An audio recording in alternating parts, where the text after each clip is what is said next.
loss, more than shame. A soul still shining through the pain. I'm not the wreck they walked around. I'm standing here on solid ground. You can't find your way back, even when you fall between the cracks.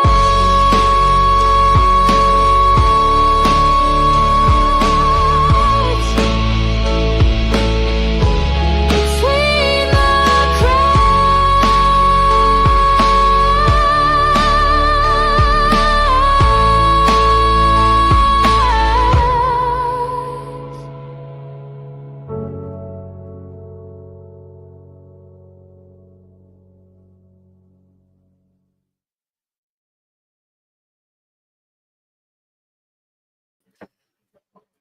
Haha, I made it. So today I almost said today on Rocktails, but nope, that's wrong. Today, in between the cracks, I want to talk about coercive control. And this has so many layers to it, as far as I'm concerned. Many layers to coercive. Hi, Incarnate Soul. Happy that you're here. Thank you for showing up. So I want to talk about coercive control today. And it's not just in domestic situations. It's in every type of situation. It can be to do with work. It could be to do, domestic with family, parents. Hey, Bubbles. The Bubbles is here. The Bubbles is here. So it can also be workplace. It can be governmental. I don't really get too much into politics, but unfortunately I have to get a little bit into politics because of, what's happening with the SICA, how nothing is happening with the SICA Act that was signed. Secretary of Health and Human Services, Robert Kennedy Jr., has not done anything. He's more focused on vaccines and immigrants. So we're going to talk about coercive control today. And coercive control, the definition of coercive control is that it's a pattern of behavior used to dominate, intimidate, and isolate someone, typically in an intimate or familial relationship. It's psychological abuse that erodes a person's autonomy and sense of self, often without a single physical blow. Unlike one-off acts of violence, coercive control is ongoing. It's a slow-burning form of abuse designed to make the victim feel trapped, dependent, and unsure of their own judgment.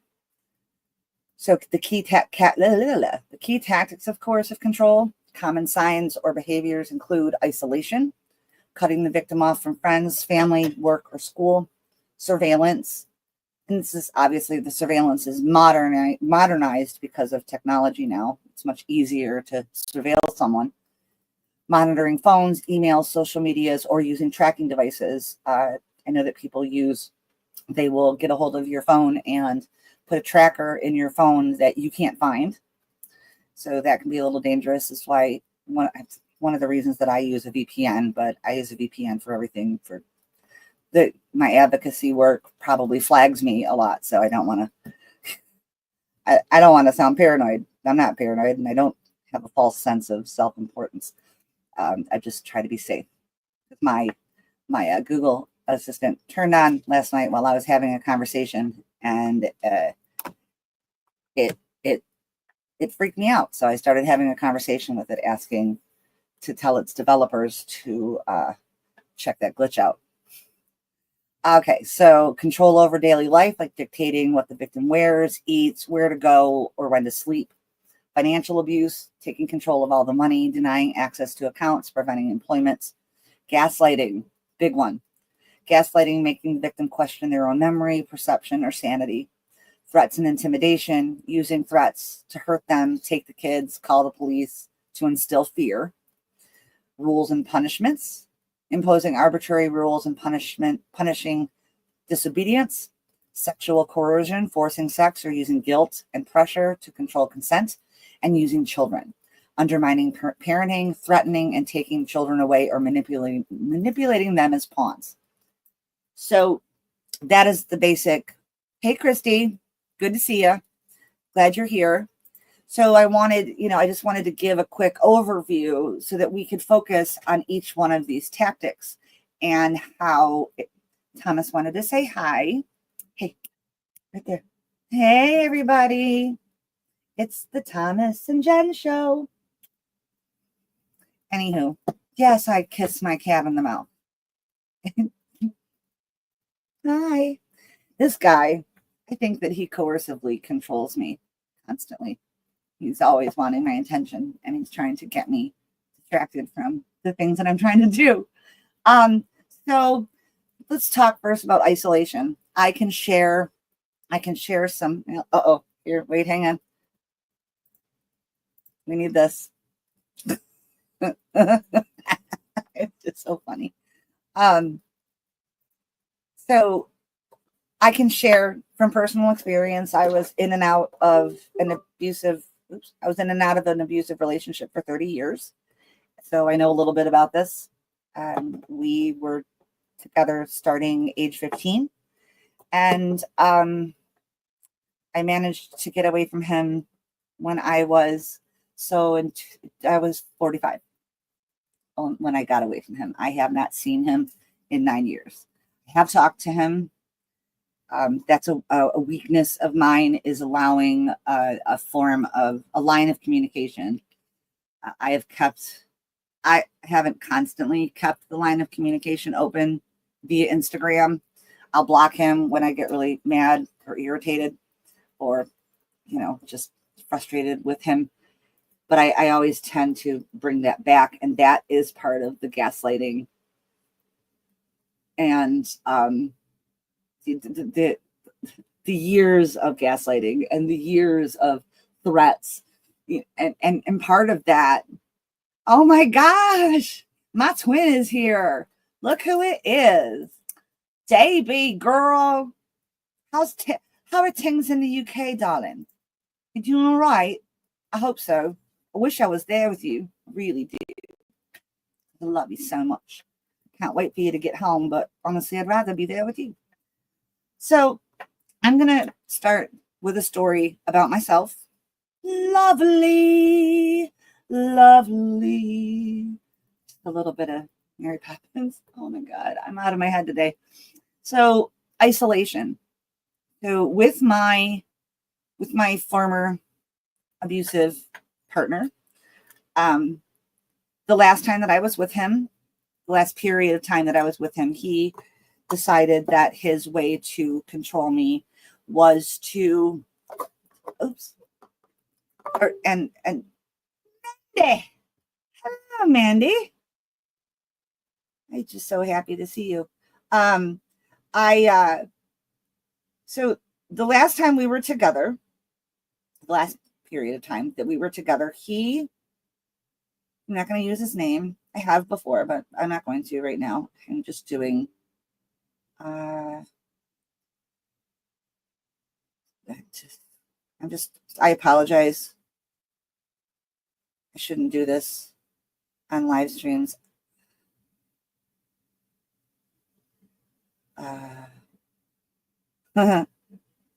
Oops. Okay. I just realized that I didn't share.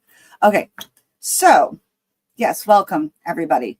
Now, so he removed all of the inside doors. We lived in an apartment, lived in a flat, on the edge of the inland waters in Florida. So it's between the river and the ocean.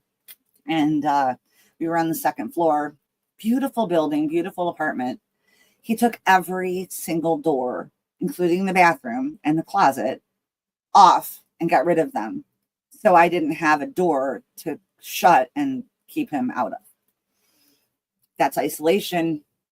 That is threats and intimidation. It control over daily life. And I think of one specific thing.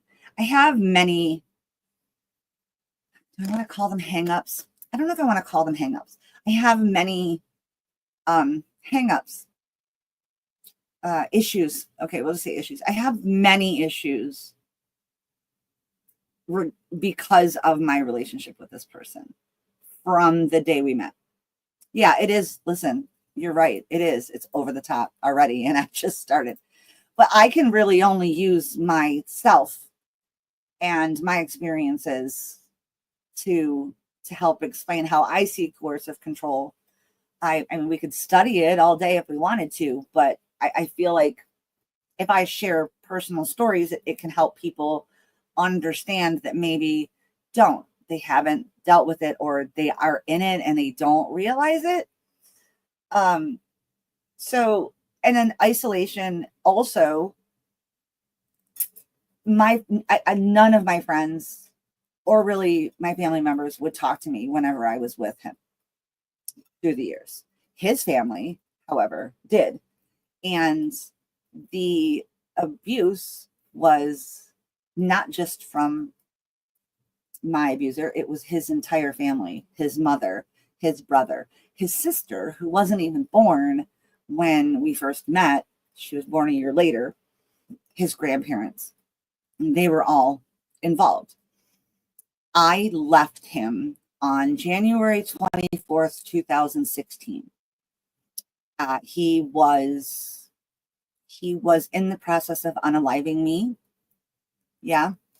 And I was in a chair, and the chair was tipped back, and in my head, the back of my head was against the windowsill ledge. And I saw he was doing this, and I saw that he was about to push down on my shoulders, and it would have snapped my neck. And knowing him so well and what areas are the most sensitive to him, I took all the strength that I had as I was starting to fade, and I kneed him in the sack. And it worked. It got him off of me and gave me enough time to grab my purse and run out to the door, get to the door. And I was like 2 steps down, and he was really fast behind me. And he reached out to push me down our set of metal stairs. And he was 2 times in 5 minutes this close to unaliving me. But I got down. Unfortunately, it was 34 degrees that night. And I was very cold. I spent the entire night just kind of walking around with my earbuds in, listening to music. And several times I went back to the apartment building, and I sat on the metal stairs, and I would just cry, thinking I'm freezing. I don't know if I can make it through the night. But he's upstairs, and he's awake because he keeps texting me. And then I thought about sleeping in the car, and I was like, no, like, because if I fall asleep, and what happens, like, when I wake up, is he going to be, there in the car? So I never did go back in. I spent a lot of time. There was a park right there on the river that had a restroom, and I went in the restroom and used the hand dryer to keep my hands and feet warm, and tried not to, and then also to charge my phone. I luckily had a phone charger in my purse, and look at this guy. He is just blissed out right now. So I don't know how I just got all. So, okay. Also, there are rules and punishments. So I think that the doors fit into the rules and punishments. He didn't like me working when I was doing experiential marketing. Obviously, it was one of the periods where we were not together because he couldn't handle. He just assumed that if I left the house, I was going to sleep with another guy because he was just that insecure. Also, he is an alcoholic and pill addict. It's sad. He definitely has wet brain. He's not well. But he's alone, and I feel that that's how he should be. Now, I'm not sure though that he's been alone. I don't know how many of you remember that. I found out that in March he was arrested for. Hey, Tiff. Tiff's here, Thomas. Say hi to Tiff. Hi, Tiff. Hi. Hello. Okay. In March of this year, he was arrested for felony assault, domestic battery by strangulation. And I was very, very triggered by that. And I confronted him, and he said it was all BS. And I was like, I'm literally looking at it right now online. How is this not true? And then I haven't allowed him to speak to me since. Because he made the mistake of telling me he got arrested for felony assault, but he didn't get into it. So obviously I did what I always do when he gets arrested, and I looked it up, and he sure did. He sure did get arrested. And when I saw what it was and I confronted him and he lied, I was just like, no, because his goal ever since I left him has been to get me to come back, and he'll use any form of coercive control that he has available to him to get me to come back. It doesn't work, obviously, because I'm still here. So surveillance is huge. I have definitely had all of my phones, emails, social media be monitored. Financial abuse. He did not like me to work, like I said, and if he didn't have control of the money, or I wasn't paying the majority of the bills, he wasn't happy. He could have been many things. He could have been an amazing chef. He went to culinary school when we were teenagers. He's very, very good cook. He didn't do that. He been waiting tables and bartending for his whole life. And I'm not saying that there's anything wrong with that, but at all, because I did it for 18 years, and I had to retire from that industry because I started to really, really dislike people. And I'm such a people person that if I'm disliking people, then there's definitely a problem. So control over daily life. When someone you'll put an outfit on and you feel really good about it, and this person says to you, "You're going to go out like that?" And what do you do if you're in a relationship? Say your parents or a partner, even friends, and they'll say to you, "You're going to wear that?" What do? You change, because you feel ashamed that you don't look right, or something's wrong with what you're wearing, or it's too revealing, all of the reasons, right? And that's not, get out of it, bro. I swear you need to get. My favorite, of course, is gaslighting, and I could do a whole episode on gaslighting alone because of how abusive people who control our lives love to use the term, "You're crazy." Well, I know I'm crazy, but I'm not insane. I know I saw what I saw. I know I heard what I heard. I know, I know that I know that I know reality versus what you're trying to sell me. But gaslighting has become so far reaching. We are gaslit every day. We're gaslit by the media. We're gaslit on social media. We're gaslit by people we don't even know every single day. We're allowing this in our lives. I personally, with the exception of Twitter, because I do a lot of advocating on Twitter and promoting of Rock Tales on Twitter, and while I do enjoy doing that, it's also very disheartening because Twitter is, we call Reddit a cesspool for the most part. And everybody knows my stance on Reddit as far as good communities like the Troubled Teens subreddit, and certain ones that are really good, that are not horrible negative cesspools. I purposely don't go into that. I haven't been using Facebook. haven't been scrolling TikTok. I haven't really been.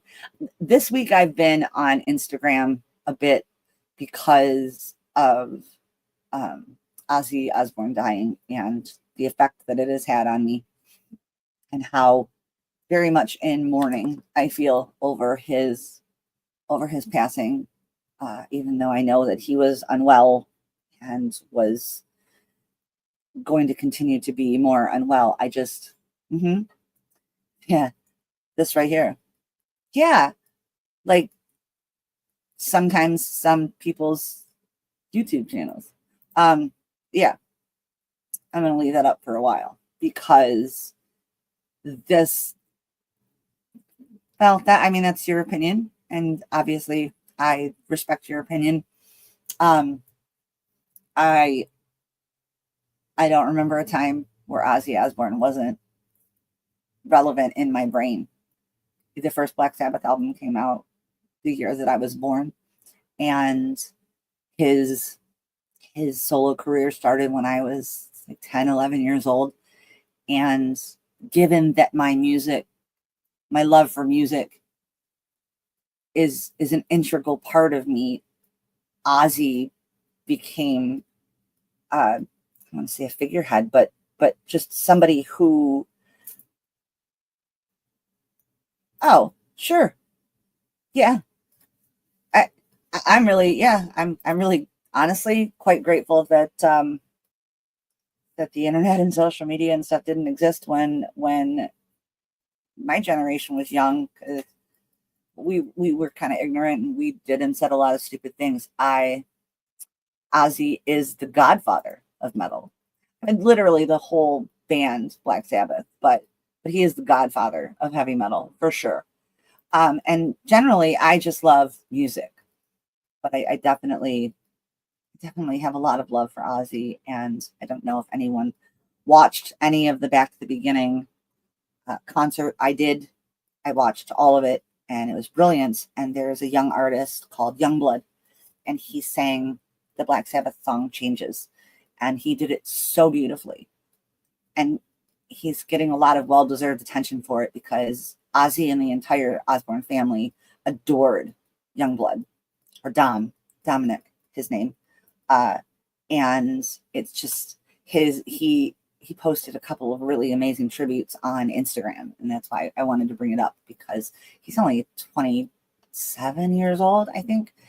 But you know, he's friends with Kelly, and he's been a friend of the family since he was a teenager. Anyways, that's getting off topic, but I just wanted to, because I was going to do a live stream about Ozzy last night, and then I felt as though I was being,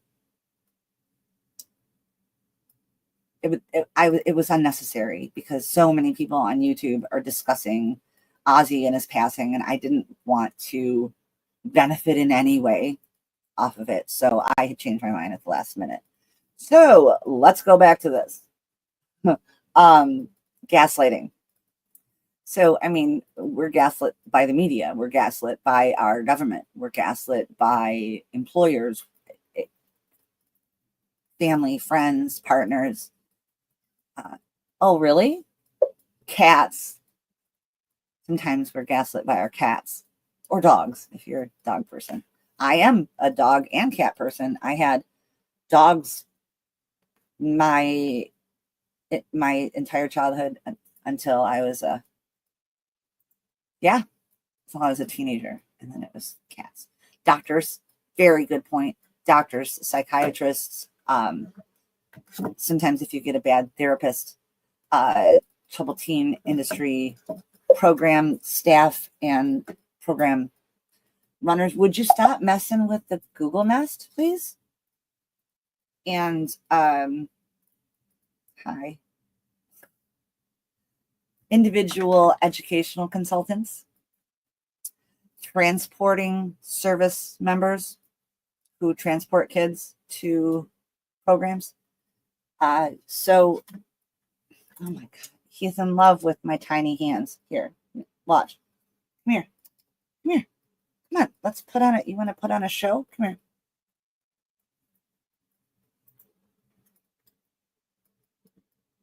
Okay, yeah. And it's, I believe that his UK tour is sold out, and actually his first American tour is sold out as well. So that's very exciting.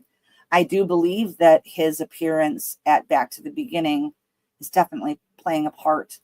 And I don't feel uncomfortable saying that Ozzy would be beyond pleased. Okay, I cannot control my mouse if you put your head, this guy's got his head in my hand. See, look at, I was trying to use my mouse and he put his head in my hand. So threats and intimidation. I mean, I believe that we've all been threatened and intimidated. Now, intimidation is an interesting one for me because I've had people through the years say that I was very intimidating. No, I'm not. If you find me intimidating, that's a you issue. It's not a me issue. I'm not intimidating. I'm just me. However, intimidation is a completely different thing. I find it interesting as far as key tactics of coercive control that they say sexual coercion, because it's not just coercion, it's also using sex to control a person. And I have also had that. Yeah, I probably can't go into that too much in a. Okay, hi, I love you. It's okay to do that with cats, by the way. I didn't throw him or anything. He just landed. He's going to jump right back up anyway. So, see, here he comes. So, using children, I can speak to this as the child of parents who divorced. And I was definitely used as a pawn in a chess game between my dad and grandma against my mother, mainly my grandmother. My grandmother was very controlling. So I grew up in an environment of coercive control. I know this very well. I have been working very hard, on my boundaries, and I think I'm starting to do really well on boundaries. And yeah, see, and that's what they would do. The things that my grandmother would say about my mom to me, like to make me not love her. She's my mom. She's my mom. Of course, I'm going to love my mom. Before my parents split, my mom and I were best friends. I was with her every second of every day. My dad was hardly around. And then all of a sudden I'm forced to live with my dad and his mother. I do have partial memory loss of that time because obviously the transition for me was very painful. Yeah. Every holiday and the guilt trips that I would get and spending Christmas on one side or the other. It's why I still to this day, yes, or once a whole, this is such a big one for me. That's why I don't do well with holidays, Christmas, Thanksgiving, Easter, all that stuff. Anything that has to do with family, I still struggle with it. I don't know if it will ever go away completely. I don't like holidays because, well, it's easier for me now. I don't go to my dad's house because I choose not to have a relationship with his wife for reasons that I will not put on the internet. But so it's easy for me as an adult now in the last 10 years. Well, I did try to go to my dad for holidays, like Thanksgiving. I would spend with my dad up until 2019 was the last time I did. And there was a big issue, and I was like, never going back to this house again. So I have not. And then I was able to spend all my Thanksgivings, Easters, and Christmases with my mom, stepdad, sister, and niece. And it's beautiful, and I love that. don't necessarily look forward to all of the holidays this year without my stepdad, because we just had my mom's first birthday since. We went through my niece's first dance competition without him, her first dance recital without him. All these firsts, like, they really suck. But yeah, using children, I find to be the most disgusting thing. It's, for me, it's right up there with abuse and neglect. And I experienced all of these things, but I just think that using children as pawns, and I've watched my niece's father do it, and very very unhappy with him for doing that, and also being a very non-supportive parent in her dance career. Just, when you take it out on your child that you hate your ex that you made this person with, there's nothing okay about that. Nothing. And I can tie this into the troubled teen industry, because every aspect of every single troubled teen industry program across the board, therapeutic boarding school, residential treatment center, wilderness camp, conversion programs, religious programs, all of them use coercive control. I mean, it literally was the basis of Synanon, 100%. And Synanon, obviously, as we know, it didn't create or invent the troubled teen industry, but it definitely perfected it. But it goes back, to the 1850s, and they would put kids in sanitariums. And now we're seeing things in America. If there was just an executive order signed, here's another: coercive control, rules and punishments. I want people to think about this, and I am coming at this from a nonpartisan stance, and also as a person who has been homeless. Granted, it was situational. I don't care. Being homeless is being homeless. I was homeless because I left a domestic abuser. I did stay in shelter. I spent 2 nights outside, 2 weeks in my car, but months and months in shelter, clawing my way out of homelessness. And I can tell you, it's probably the hardest thing that I've ever done in my life.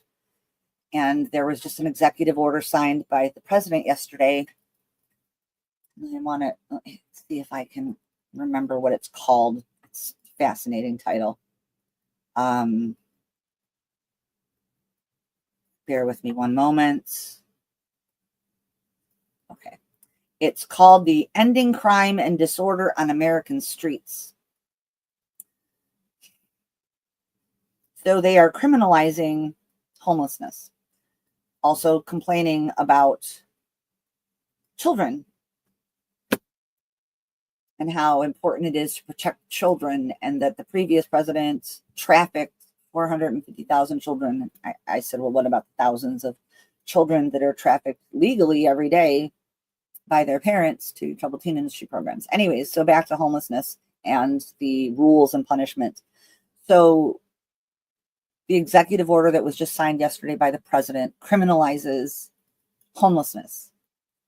Now, homelessness, I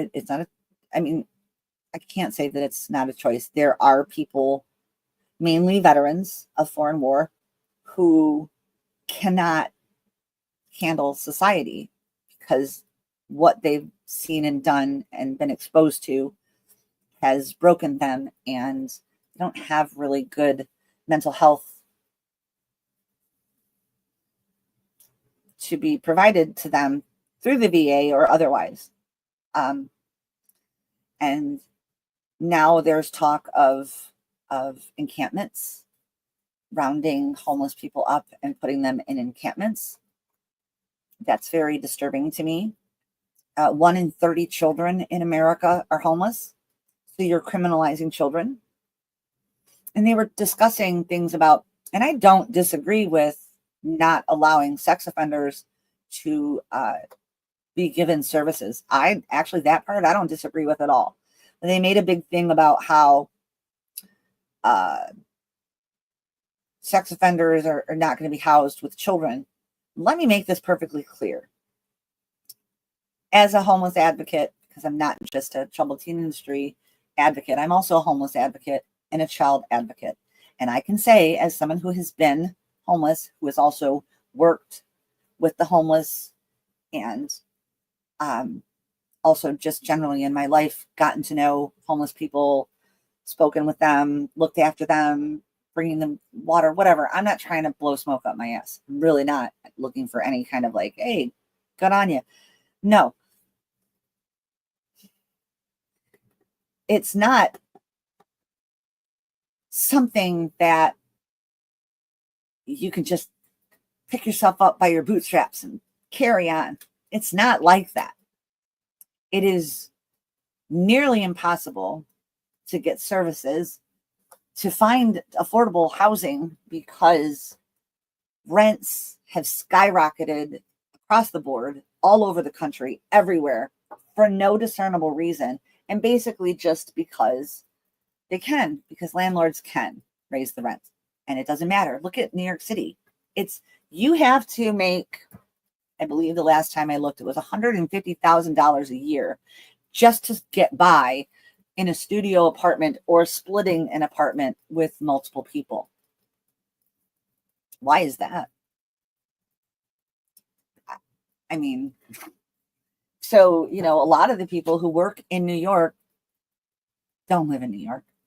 And it's not just about New York. But so going back to this new executive order to clean up the streets of America to make it safer,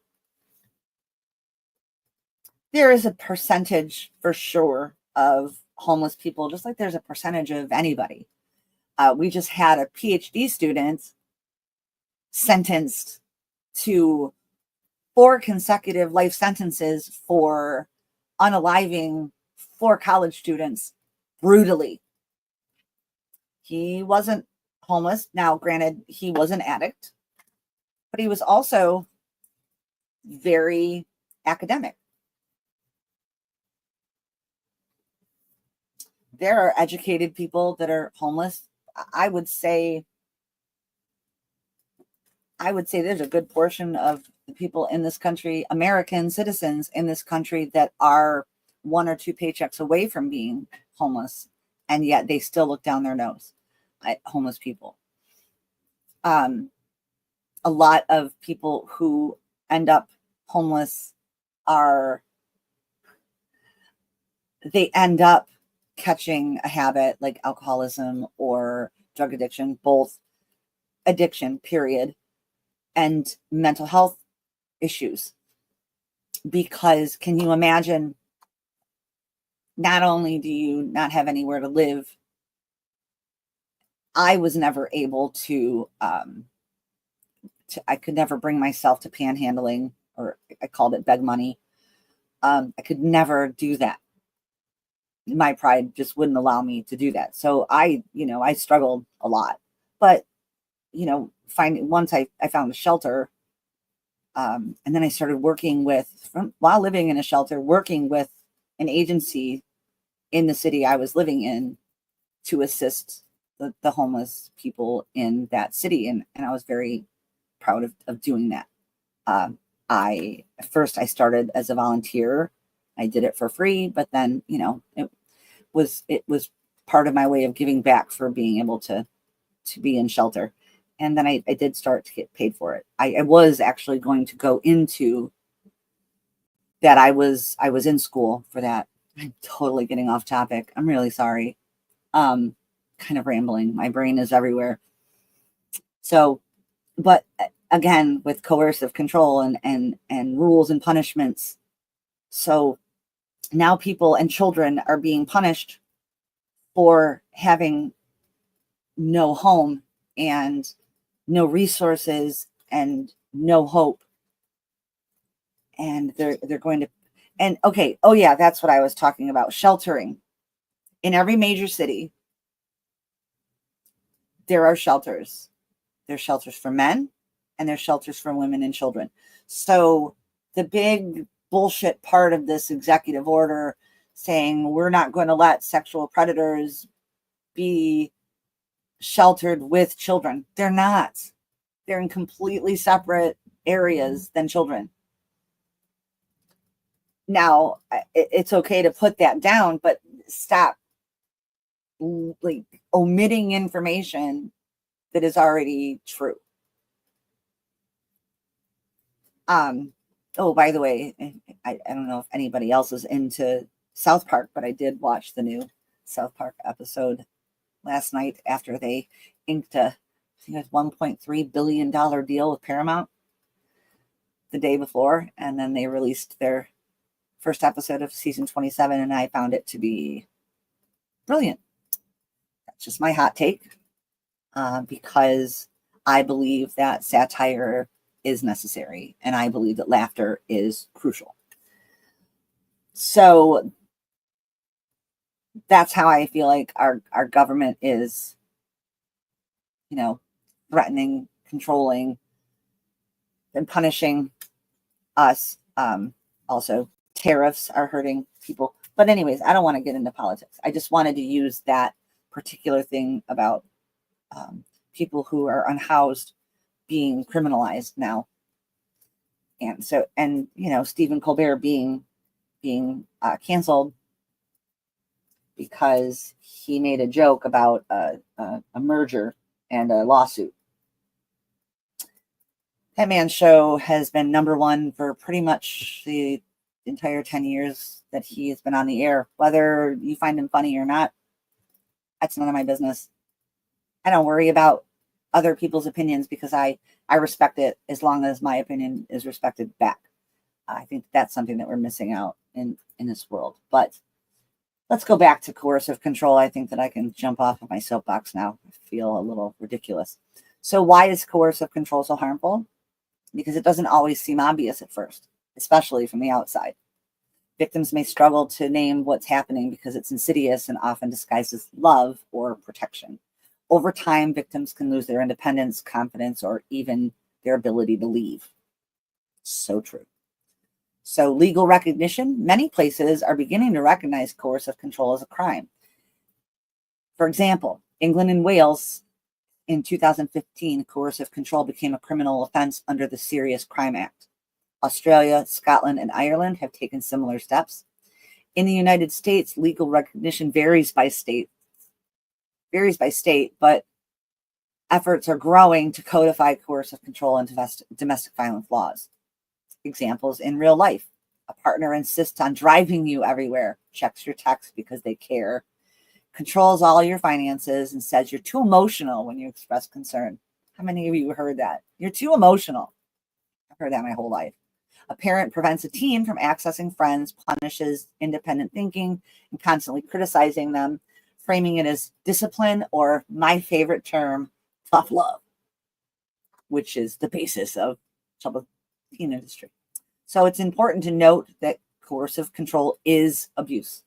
Even if it never turns physical, it can just be as or even more devastating because it's very difficult to retrain your mind. Yeah, I feel that way.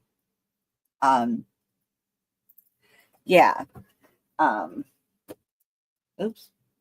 So, it's important that we. So, it's not difficult to find information on coercive control. So I'm not like bringing up a bunch of things to share. I don't think that I need a slideshow today. I think I just needed to talk because I know it so well. Because we can think of examples of things that people will say. He never hit me, but he made you delete your friends. He reads your text. He punishes you with silence. That's not love. That's coercive control. So, so let's look at real quick, let's look at a green flag versus red flag comparison. Okay. So a green flag is that your partner, your parents, your doctor, whoever asks about your needs. A red flag, they track your location without asking. Green flag encourages independence. Red flag gets angry when you make plans without them. Green flag supports your goals. Red flag controls your money or job options. Green flag listens to feedback. Red flag punishes you with silence or rage. I think that is a really good comparison.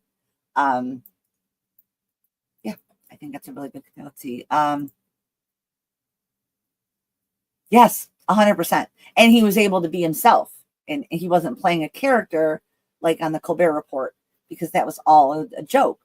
And it started on the Daily Show, and it was so popular on the Daily Show, he ended up getting the Colbert Report, which would play nightly after the Daily Show, and it was hilarious. I don't know if anybody ever watched the Daily Show and the Colbert Report, but that character was really fantastic. But he was able to find his voice as a host, being himself. And then, just fun fact, this little bit of useless information. Stephen Colbert's real name is Stephen Colbert. Colbert just sounds fancier, so he just changed the pronunciation of it. And he came up in improv with Steve Carell. They're very good friends. And I think that's very interesting too. So that, let's see, hang on.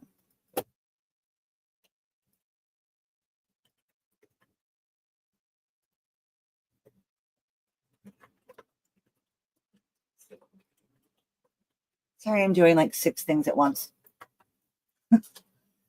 Okay, so I do believe that. So I did. Oh, that's my dad. I will call him back shortly. This isn't going to be a long live.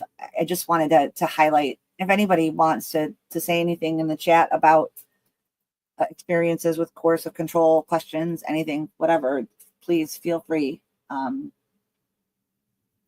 So yeah, because coercive control leaves very, very deep scars, and it can take years, decades, a lifetime. Sometimes I'm still unpacking shit from my childhood, but in a different way than I expected that I would.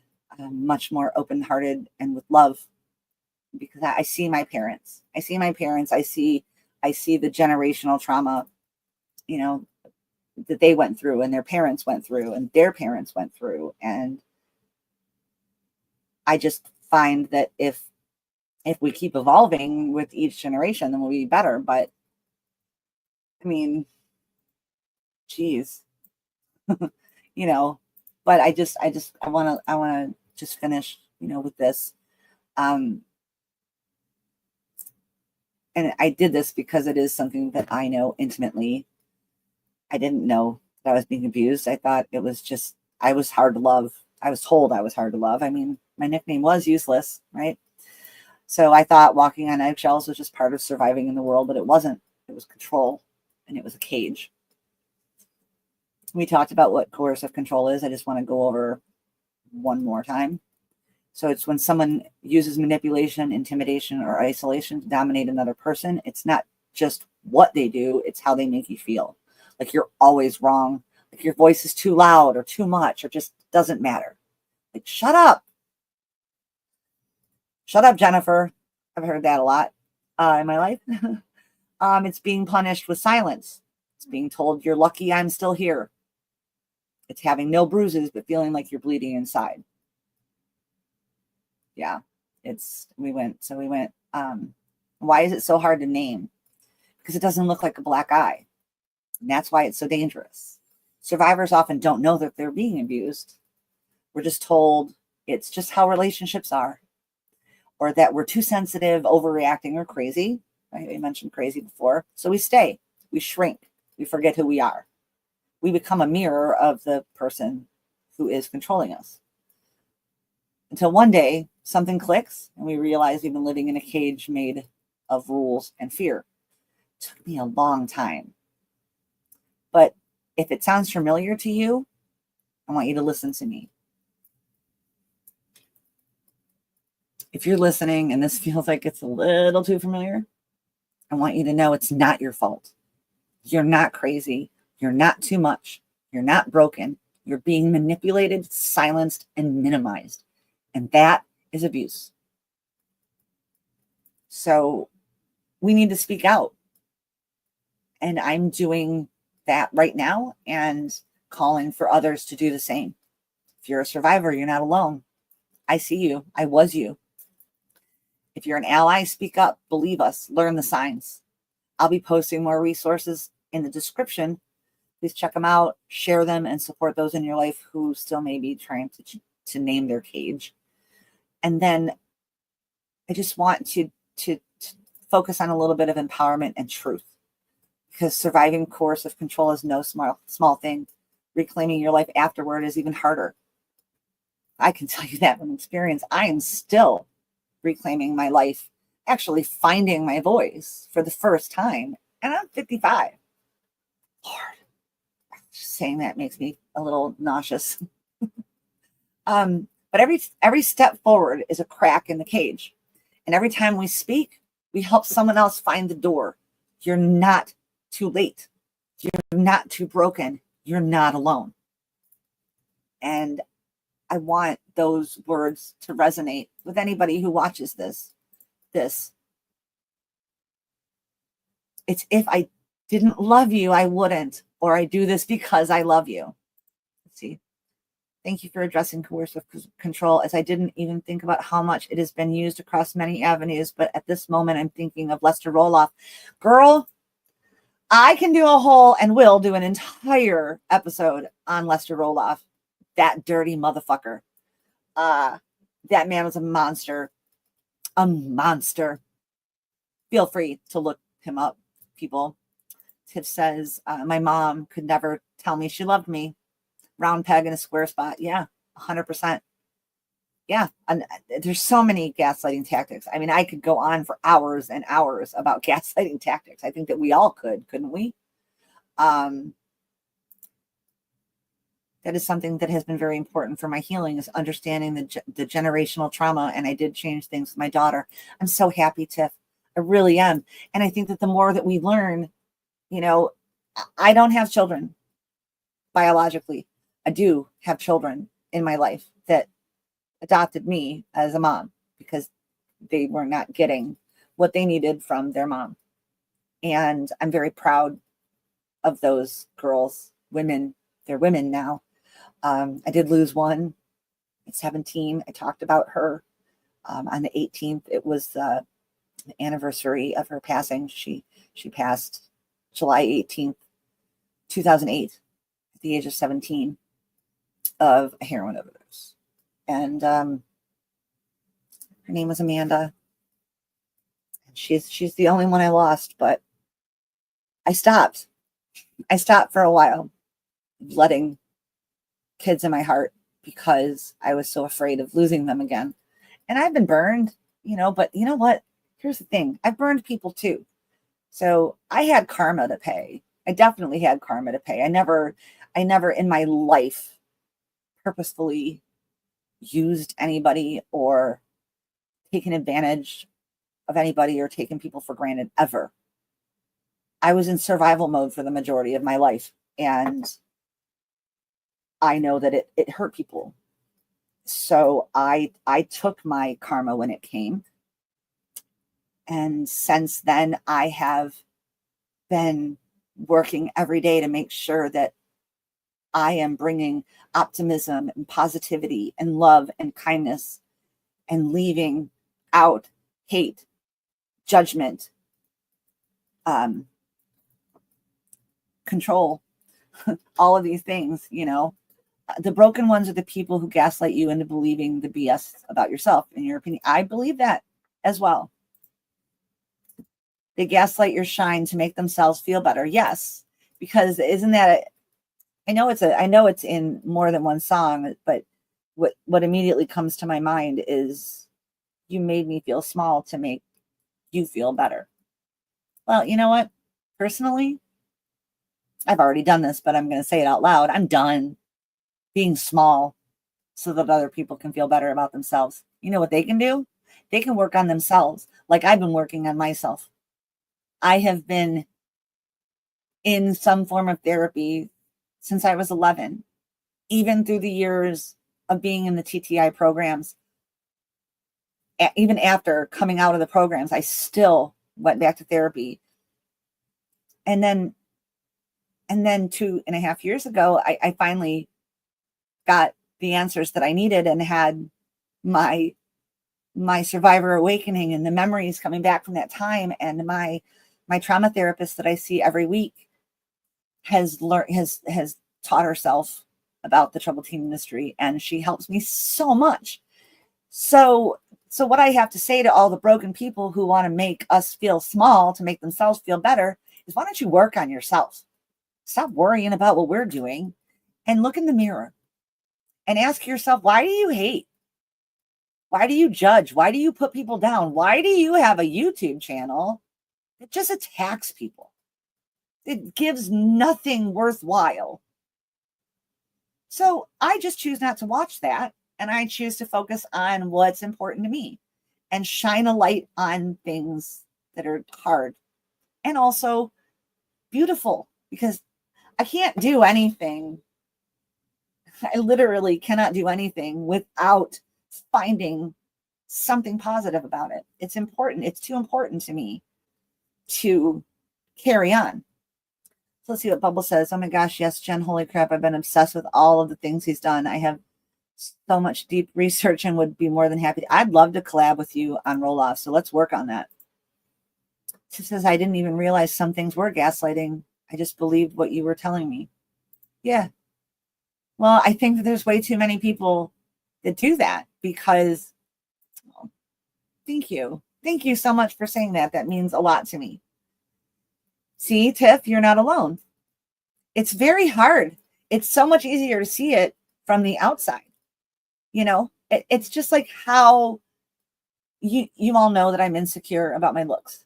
And I always put a screen in front of myself on StreamYard so I don't stare at myself and worry about how I look. I can focus on what I'm talking about.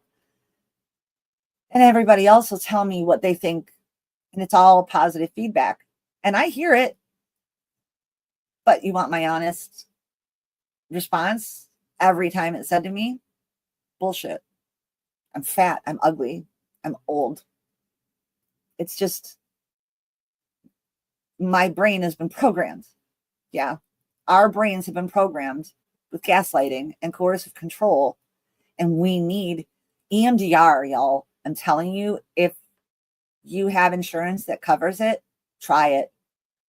Mine only covers 20%, and I'm at, yes, can't see the forest. Yeah, can't see the forest for the trees. True story. So, you know, my insurance only pays for 20% of EMDR. The therapist that I know and really like that does EMDR, it's $146 per session. I can't afford that. But the sessions that I did do with him were amazing. And the ones that I did was I had headphones on and it was holding these pads in my hand. And the sounds would go, you would think of something, you would bring up something that's bothering you, like somebody's gaslighting you. And you tell, I understood what you meant, sweetie. Yeah, I totally understood what you meant. So you discuss a situation that you're dealing with. It's just this, you can't get out of your head. And you tell the therapist that. And then they're like, okay, think about that. And you're holding the paddles in your hands and you have the headphones on and you get sounds back and forth, frequencies back and forth from side to side in your ear. And also at the same time, side, hand to hand vibration from the paddles. And it's not, they're not synced up. It's separate. So you're thinking about that. And what's happening is these outside stimuli are reprocessing the way that you're thinking. And so you do that for about 30 seconds and then you stop and then you check in with your therapist and they ask you, how do you, how do you feel now? And then you say, oh, I'm still feeling that. And then they're like, okay, great. So let's go again. And then you go again. And honestly, after an hour, for me, the first time I did it, I felt so light. I felt as though I had worked through something. And I feel as though EMDR is something that can be, trauma therapy is very important. A lot of people like DBT. There's all different ways of therapy. I'm just suggesting that if people are looking for a way to kind of reprogram your brain, that EMDR has worked for me. Unfortunately, I can't do it as often as I like, and it's been about 4 years, I think, since I've done it. 3 or 4 years since I've done it, but I will go back to it when I'm able. So that brings us to the end of our talk on coercive control and a lot of other things, because this brain works how it works. So I don't fight it anymore, and I just let myself go off on little tangents and then come back at the end, still learning how to do that. But I think I'm getting better at it. Look, I just gave myself a compliment. Golf clap. So thank you all very much for joining me. And I am going to sign off for now with my, oh, wait, hang on. One more thing. I have a dear friend whose sister was homeless and was unalived by her significant other, and he got away with it. We don't matter. We do, but we have to start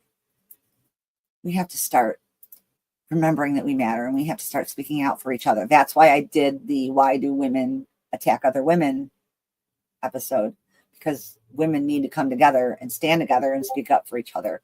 And honestly, Bubbles, I'm so sorry about your friend, and very disgusted that that monster got away with it. But rest assured that he will get his. In the end, he will get his. I believe that wholeheartedly.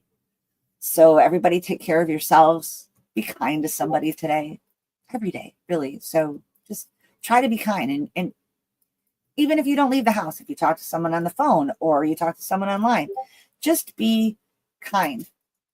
Yeah. Well, we love you too. I do. I think you're great. Bubbles, for everybody here, I think knows, Bubbles found me by searching the letters TTI in YouTube, and I am forever grateful. And I'm so grateful that you've stuck around, that we've become friends, and I cherish that. And we will talk about roll off and doing something. I'm not feeling great today. I don't know if it's the weather or if it's maybe some kind of cold or something, but I'm going to be working on the Rocktails Discord for a few hours. So I will have Messenger up. But for in the evening, see, look at how supportive we are.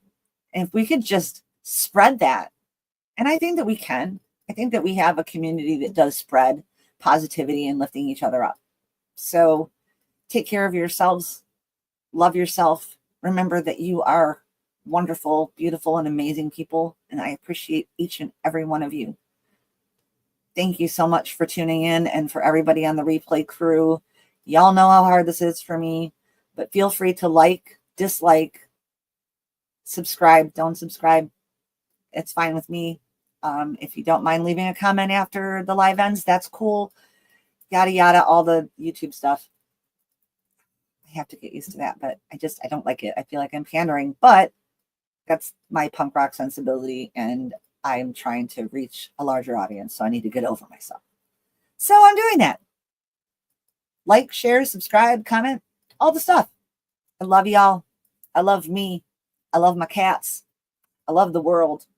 I love people. God bless Ozzy Osbourne. Bye. Be kind.